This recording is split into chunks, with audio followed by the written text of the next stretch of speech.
Cambodia's killing fields are one of modern history's most horrific events. The genocide robbed modern Cambodia of its best and brightest, and also came close to erasing a rich history of unique art and culture. But one small charity is trying to revive what was nearly lost, one child at a time. Iskander Razak reports. It's time for class in rural Cambodia. And while reading, writing and arithmetic are on the curriculum at this school in Kampot, something else is also on the agenda. This is an education in dance. Traditional dance in Cambodia includes styles once performed in the grand temples of the Khmer Empire to the folk dances of tiny villages. And all of it was nearly lost to the world because of the brutal Khmer Rouge regime. They targeted anyone who was educated and also all of the traditional artists or any people that displayed their traditional cultures or were talented in the arts. The Khmer Rouge killed millions in its bid to exterminate anyone it saw as a threat. It's estimated 90% of the nation's artistic community died in the killing fields. That left a generation gap of an entire generation of Cambodians that had lost a lot of their traditional culture. And Cambodia has a very rich history of beautiful arts, and you can see that in the temples and dance and all this beautiful culture that was almost lost. So what we're trying to do is regenerate that. The Maya Buya program is run primarily by volunteers and donations. The charity operates in India, South Africa, Brazil, Egypt, and here in Cambodia, where it has hundreds of students.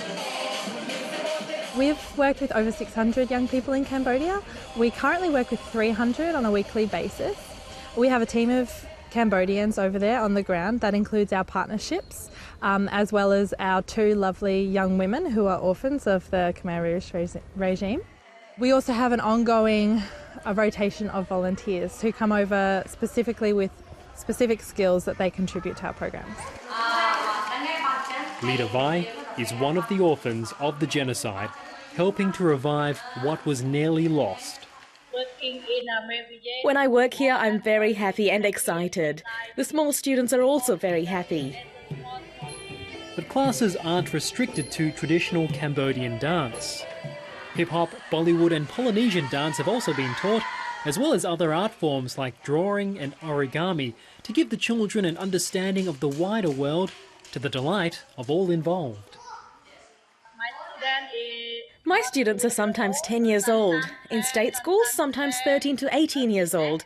But all the students are happy. When art class is on, they run in. It's important because this is culture. It makes more culture.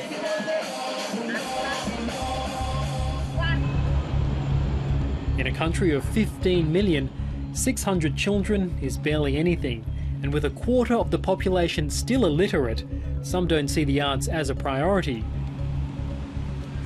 But those behind Mayubiye say it's vital for the nation to recover from the past, and they're hoping these students will one day be teachers. We've seen the benefits that they experience from our programs, and that's just a stronger sense of identity, a stronger sense of connection to their culture and their heritage, and confidence, increased confidence, and also just an ability to problem solve and all of these life skills that they will use for the rest of their lives. We see that every child we teach goes home and they teach their brothers and their sisters and their families, their communities, and everyone's so proud of the children learning their traditions.